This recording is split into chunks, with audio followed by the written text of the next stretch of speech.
আজ আপনাদের দেখাবো বাংলাদেশের বেশ কয়েকটি সুন্দর জায়গা বা ট্যুরিস্ট স্পট। প্রথমে দেখাবো রবীন্দ্র কুটিবাড়ি। এই রবীন্দ্র কুটিবাড়ি কুষ্টিয়া সদরে অবস্থিত, অর্থাৎ কুষ্টিয়া সদর থেকে বা 0 পয়েন্ট থেকে এই রবীন্দ্র কুটি যেতে কত আধা ঘন্টা সময় লাগবে। আপনারা যারা কুষ্টিয়া বেড়াতে যাবেন তারা অবশ্যই এই দৃষ্টিনন্দন এবং ঐতিহাসিক স্থাপনাটি দেখবেন, সুন্দর এবং পরিপাটি করে সাজানো। এখানে রয়েছে রবীন্দ্রনাথ ঠাকুরের ব্যবহারের বিভিন্ন জিনিসপত্র, খাট, আলমিরা, সিন্দুক থেকে শুরু করে সব কিছু। আপনার রবীন্দ্র কুঠিরের বিভিন্ন লোকেশনগুলো দেখছেন। এছাড়া রবীন্দ্রনাথ যে স্পিড বোটে ঘুরে বেড়াতেন সেটাও এখানে রয়েছে। তার ব্যবহার্য টেবিল, খাট এবং সেই সময়ের জিনিসপত্র আপনারা এই কুঠিবাড়িতে দেখতে পারবেন। প্রতিদিন সকাল 10টা থেকে এই মিউজিয়ামটি খোলা থাকে। আপনাদের এখন নিয়ে যাচ্ছি পটুয়াখালীতে। পটুয়াখালীর কুয়াকাটায় দারুণ একটি সি বিচ রয়েছে। সেই সি বিচ আপনারা দেখছেন। যারা পটুয়াখালী বেড়াতে যাবেন তারা অবশ্যই কুয়াকাটার সি বিচ দেখতে ভুল করবেন না। কুয়াকাটা থেকে 2 ঘন্টার জার্নি, যদিও ভেঙে ভেঙে গাড়ি যায়, বাস যায়, 2 ঘন্টার মতো সময় লাগে। আর যদি আপনি একটানা যান মাইক্রোবাসে করে পটুয়াখালী থেকে কুয়াকাটা যেতে 1.5 ঘন্টার মতো সময় লাগবে। দেখছেন বরিশালের একটি সুন্দর লোকেশন, টাউন হল, যেখানে বছরের বিভিন্ন সময় বিভিন্ন অনুষ্ঠান এখানে হয়ে থাকে। এটা সদরে অবস্থিত। দেখছেন সিলেটের চা বাগান। সিলেটের চা বাগান শুধু বাংলাদেশ নয়, এটা দক্ষিণ এশীয় এই চা বাগানগুলি বিখ্যাত। এটি মাইলেরছড়ির চা বাগান দেখছেন। দেখছেন আহসান মঞ্জিল। আহসান মঞ্জিল পুরান ঢাকায় অবস্থিত। আপনারা যারা ঢাকায় থাকেন বা ঢাকার বাইরে থাকেন তারা আহসান মঞ্জিলে যাবেন। আহসান মঞ্জিল পুরান ঢাকা ইসলামপুরে বুড়িগঙ্গা নদীর তীরে অবস্থিত।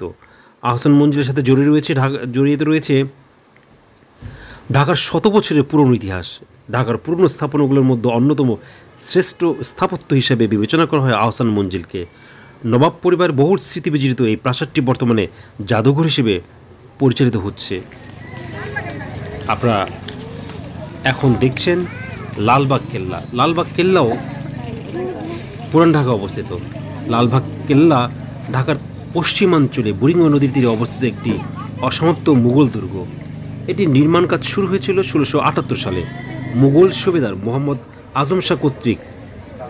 দেখছেন ফয়েজ লেক, যেটি চট্টগ্রামে অবস্থিত। ফয়েজ লেক সুন্দর একটি জায়গা এবং শিশু এবং পরিবার নিয়ে আপনি ঘুরে বেড়াতে পারবেন। এছাড়া সুন্দর লেক রয়েছে, এই লেকেও আপনি বেড়াতে পারবেন। খুলনা শহরের অংশ দেখছেন। এখন দেখছেন রাজশাহী শহর।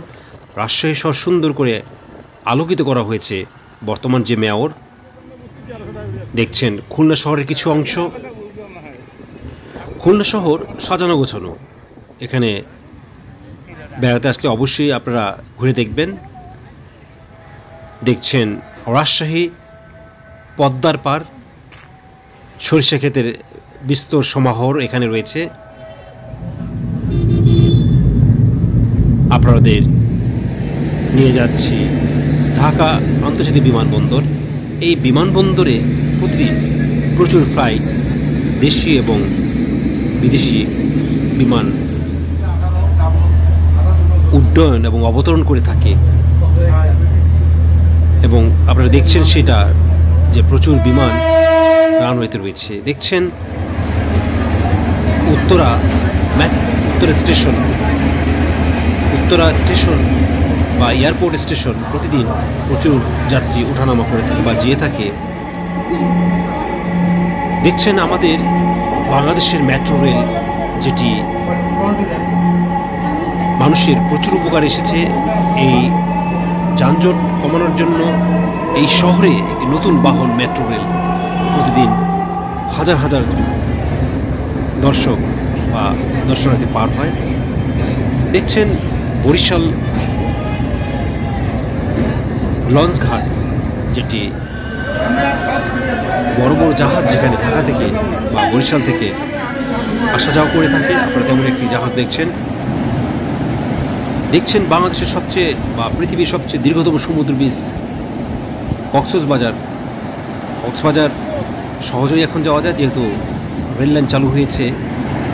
আপনারা বাংলাদেশের কক্সবাজার দেখছেন কক্সবাজার বিমানবন্দর, দেখছেন খুলনা স্টেশন বা খুলনা নৌঘাটি বা খুলনা লঞ্চ ঘাট। এটি সদরে অবস্থিত। প্রতিদিন এপার থেকে ওপারে প্রচুর মানুষ এখানে যাতায়াত করে। বাংলাদেশ সুন্দর একটি দেশ। এর বিস্তৃত সবুজ বনানী এবং নদ নদী এবং নদীমাতৃকতার বাংলাদেশ আপনাদেরকে বিমুগ্ধ করবে। আপনারা যারা দেশকে ভালোবাসেন, যারা ঘোরাফেরা করেন, তারা বাংলাদেশকে দেখবেন, জানবেন। বিদেশি পর্যটকদের বাংলাদেশে দেখার জন্য চ্যানেলটি সাবস্ক্রাইব, লাইক ও শেয়ার করবেন।